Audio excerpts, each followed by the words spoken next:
kalau Tuhan itu tiga? Masuk akal nggak Tuhan itu tiga dalam satu? Maka saya akan menguji ini dalam kaidah berpikir saya. Contoh, makanya saya kasih tadi contohnya. Kalau dia katakan saya ini sebenarnya satu tapi ada tiga. Nah ini otak saya ngelek ini menolak.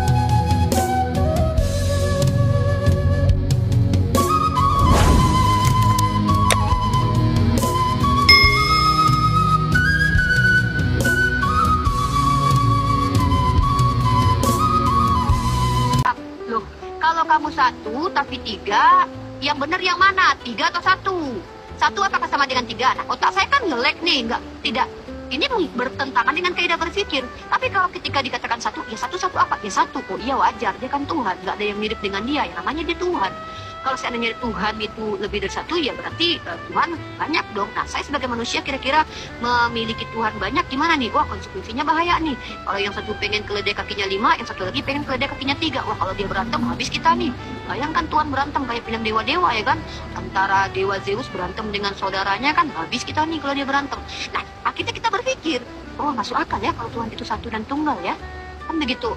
Nah, bukan Tuhannya yang diempiriskan, tetapi pengajarannya silakan dibuktikan. Ketika Allah berkata begini, aku adalah Ar-Rahman Ar-Rahim, maka secara empiris saya mengalami apa? Oh iya ya, kalau seandainya Tuhan itu Tuhan yang kejam, otomatis dia kalau seandainya ada orang tidak beriman langsung dipenggal itu sama anak kecil yang menyusui misalnya. Wah, ini Tuhan kejam, dia nggak Ar-Rahman Ar-Rahim.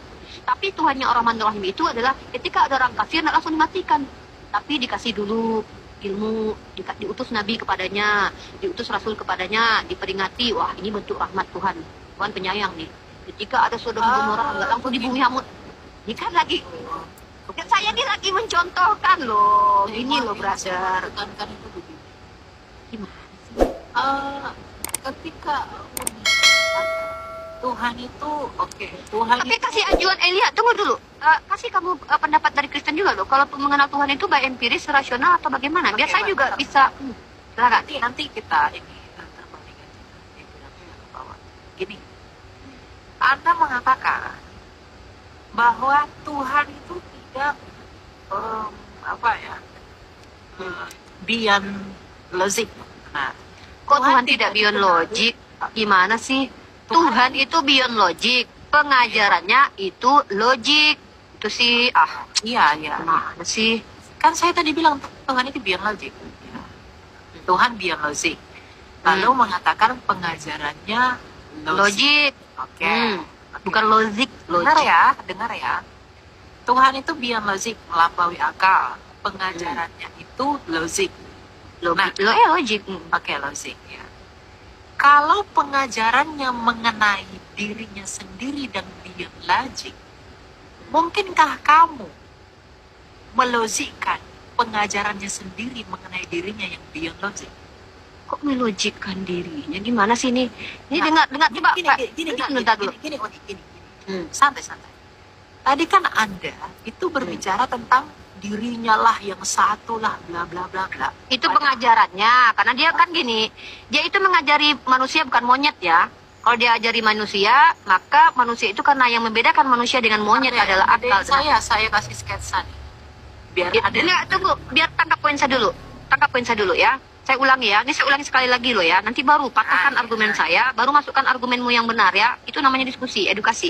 Saya katakan tentang Tuhan itu beyond logic. Ya, tentang Tuhan itu jangan dipotek-potek. Oh, sifatnya Tuhan. Oh, zatnya Tuhan. Oh, tubuhnya Tuhan. Bukan begitu.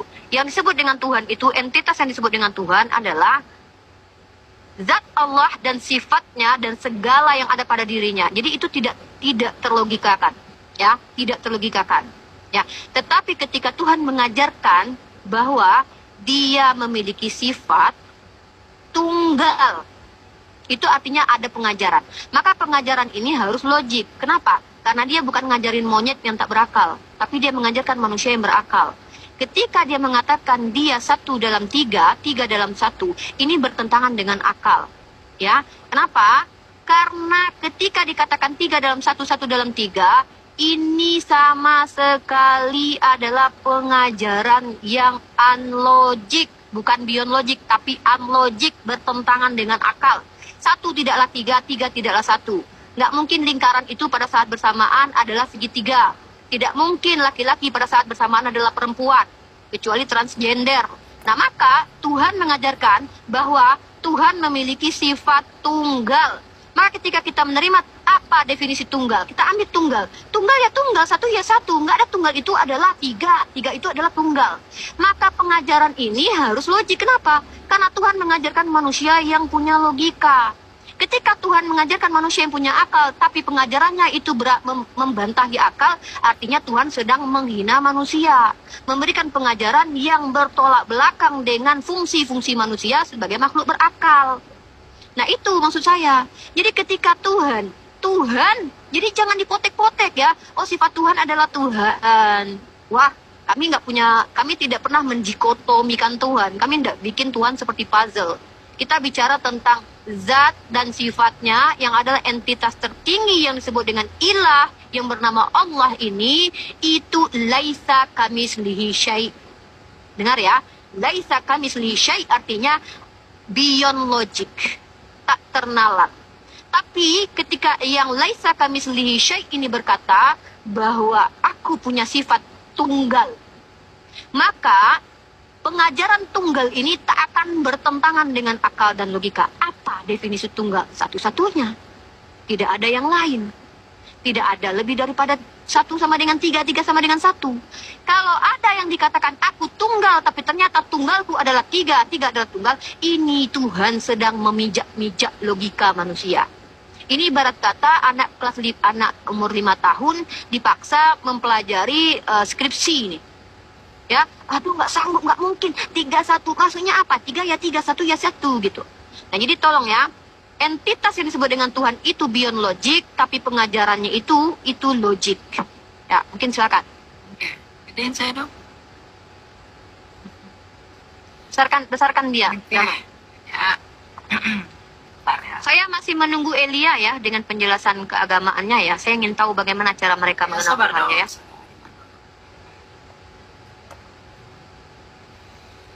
Oke.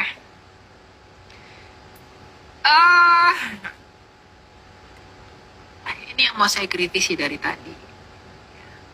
Simple sebenarnya, nggak lama-lama. Tuhan is beyond logic. Ya, Tuhan katanya biologi. Pengajarannya tentu adalah nomina. Artinya pengajaran yang diterima dari Tuhan harus logik. Oke. Tuhan beyond logic, pengajarannya harus logik. Nah, pertanyaan saya, kalau dia mengajarkan mengenai dirinya yang beyond logic, haruskah kamu paksakan pengajarannya itu logik? Oke, bisa jawab langsung? Ya, silakan. Kita Oke. diskusi. Saya jawab, ketika Tuhan mengajarkan manusia tentang Dirinya diri. yang unlogic. Iya, dengar. Saya jawab ini. Coba.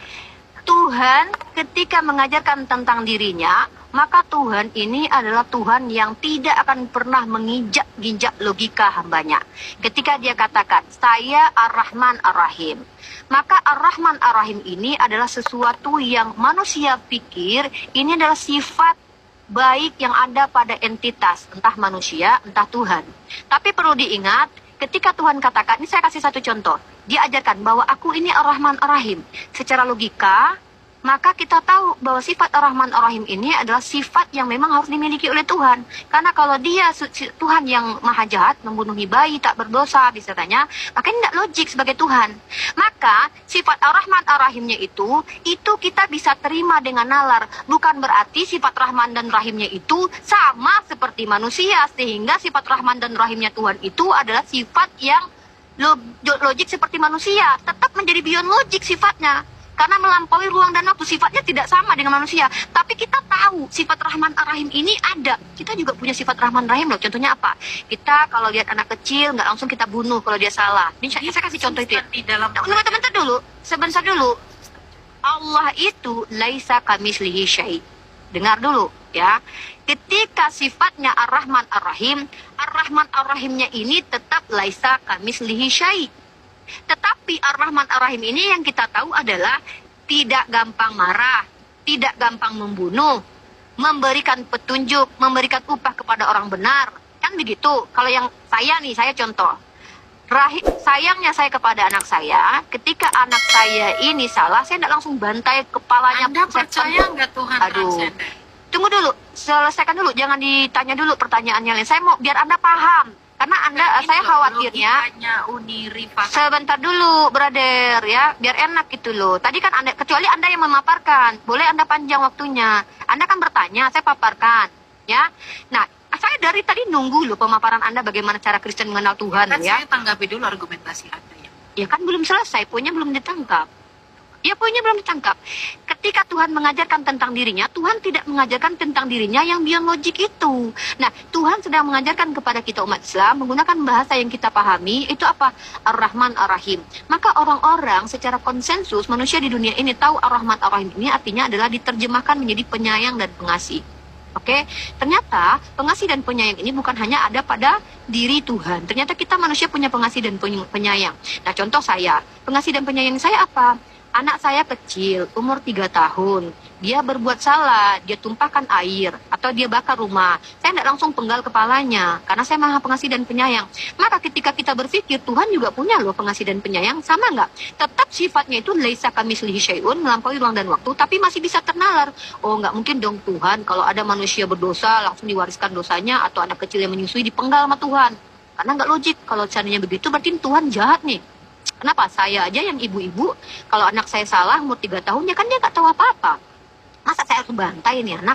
Nah, maksudnya adalah ketika Tuhan beritahukan bahwa saya ini Ar-Rahman Ar-Rahim, kita tahu Ar-Rahman Ar-Rahim ini adalah sifat yang masuk akal. Oh iya, nggak mungkin Ar-Rahman Ar-Rahim, dia penggal-penggal anak kecil yang nggak berdosa, dia bunuhi orang yang tidak berdosa. Oh, ini nggak Ar-Rahman Ar-Rahim nih.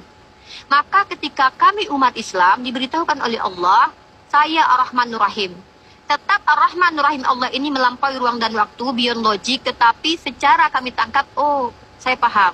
Karena rasional kami bekerja. Oh, yang namanya Rahman Ar-Rahim itu mengampuni dosa kalau umatnya bersalah, tidak membunuh orang yang benar demi orang-orang jahat, tidak membantai bayi-bayi yang tak berdosa.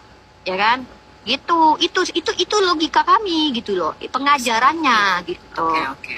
Ada lagi? Silakan, Ilya. Gini. Oke. Keesaan tadi ya, kesatuan. Tapi gedein dulu dong saya dong. Gini, saya sebenarnya mengejar Anda untuk mempertanggungjawabkan your argument mengenai inilah pengajaran yang logik. Ini ingat ya, pengajaran ini yang diterima. Logik. Ya lo harus logik toh. Ya. Iya, bukan logik. Itu beda lagi maknanya nanti. Ya. Dia harus logik itu bahasa Inggris. Iya, masuk akal lah gitu. Ya, masuk akal. Akal lah ya. Simpati. Ya. Nah, sebenarnya paradoksnya di sini ya. Tuhan itu beyond logik. Dan dia ketika dia mengajarkan dirinya, pengajaran itu harus logik. Berarti gini, sebenarnya gini. Manusia itu di dalam subjektivitasnya yang harus mengukur itu logik atau tidak menurut ukurannya. Karena apa yang keluar dari diri Tuhan yang beyond logik itu pasti beyond logik. Karena apabila itu berbicara tentang dirinya, misalnya tadi Moda Rifa bilang Tuhan satu, nggak mungkin 3, bla bla bla. Ya itu saya juga sepakat itu hal yang seperti itu. Ya.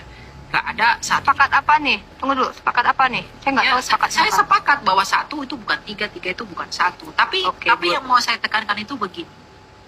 Ketika Anda tadi berbicara tentang angka, kalau you percaya bahwa Tuhan transenden, Tuhan itu 1, itu berkaitan dengan logika tadi ya, yang Anda katakan harus logik pengajarannya 1 bukanlah 3, 3 bukanlah 1. Saya mau tagih Anda tentang parameter yang Anda harus gunakan untuk mengukur transcendentity dari Allah. Tuhan itu transenden.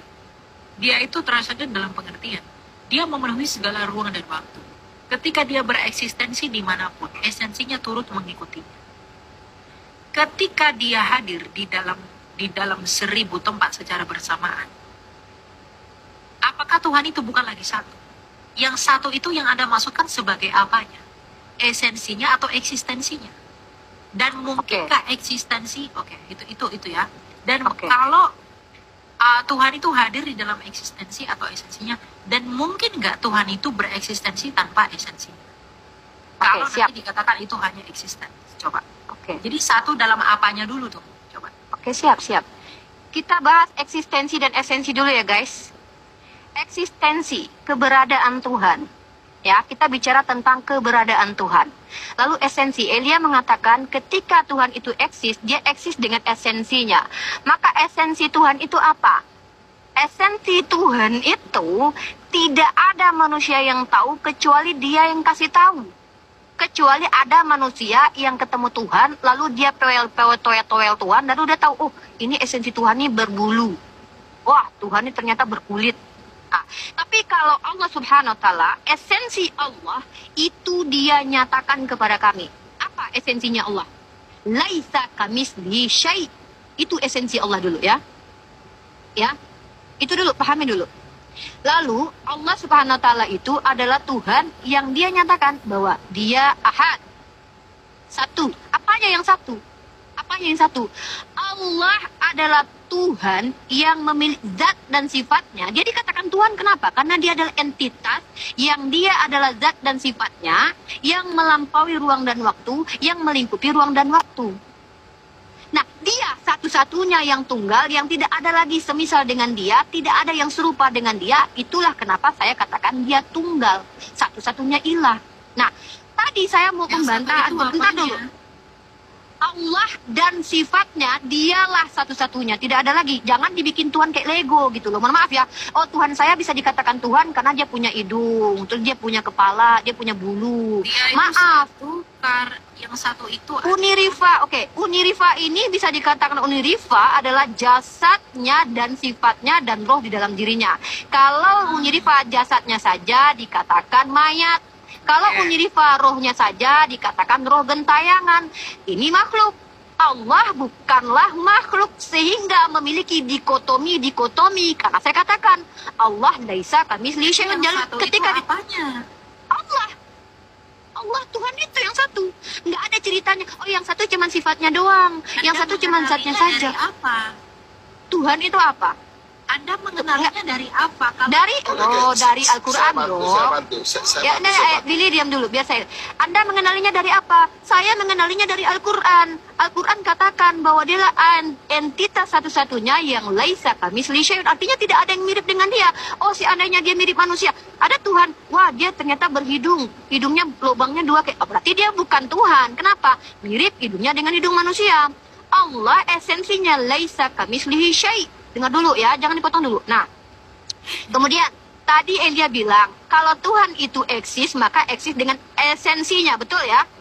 Tapi coba saya tanya, ketika Yesus eksis, apakah esensinya adalah Tuhan? Jawab. Keilahiannya nggak pernah berpisah dari pribadinya. Esensinya adalah Tuhan, betul? Esensinya adalah Allah. Oke. Apakah esensinya Yesus dan Bapa sama? Sama. Oke, apakah Bapa separuh manusia, separuh Tuhan? Oh, tidak. Ya udah, beda esensinya sudah. Esensi yang sama kan dalam keilahian yang bertalian.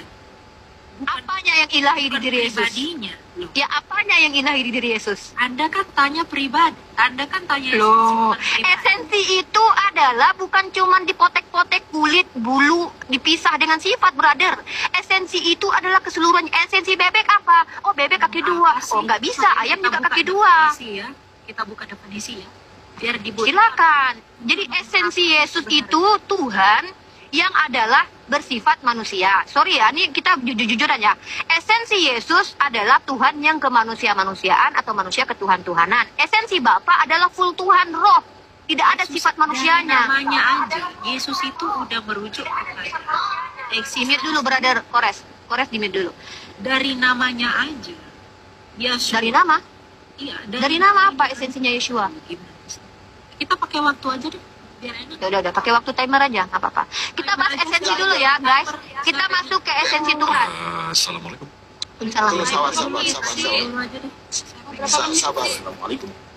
Sabar, 1 menit dulu, 1 menit ya. Jadi kalau kita bicara esensi itu bicara hakikat. Ya, apa hakikat artinya, Billy? Hakikat adalah apa? Hal yang paling mendasar daripada Allah. Dari bahasa Arab, hak. hak Diam artinya adalah yang benar. Diam Hak dulu. artinya benar. Maka Saya coba, jelasin. saya mau tahu definisi Saya- hakikat dari Billy dulu. Saya mau catat. Apa Oke, definisi saya hakikat jelasin. Billy? Contoh ya, hakikat itu adalah hal yang paling mendasar. Contoh, Hal yang paling manusia. besar. Betul. Hal yang paling mendasar dari sesuatu. Nah, hal yang paling mendasar dari contoh, manusia itu, hal yang paling mendasar manusia itu adalah apa? Debu dan tanah. Ini versi Alkitab. Nah, persoalannya, kalau hakikat Allah, siapa yang tahu? Ayub pun menyatakan tidak ada yang tahu hakikat Allah. Oke, Billy, apa tetapi beda di Tuhan dalam- dan manusia, Billy? Loh, manusia itu adalah ciptaan. Tuhan? Dan Tuhan kami tidak. Tuhan itu adalah pencipta. Oke. Manusia adalah ciptaan. Tuhan itu pencipta. Betul. Hmm. Betul. Yesus manusia bukan? Tuhan, bukan manusia. Bukan manusia? Wah, Bukan. ternyata. Loh, Yesus bukan karena manusia, ya? itu bukan. Kalau menurut saya, karena saya Barang jelasin satu siapa menit yang baru saya tidak dulu. mengimani Yesus datang sebagai manusia, dia antikristus. Oke, Billy. oke, satu poin. Tidak ada Alkitab mengatakan bahwa bentur-benturkan Diam. tidak. Loh, saya kan Sabar, menanggapi sabar. Billy, Elia. Maksudnya saya Sabar. menanggapi siapa yang ngomong sama saya Sabar. kan? Nanti atur aja ya pertemuan berdua, Obi. Enggak. Bahas ini.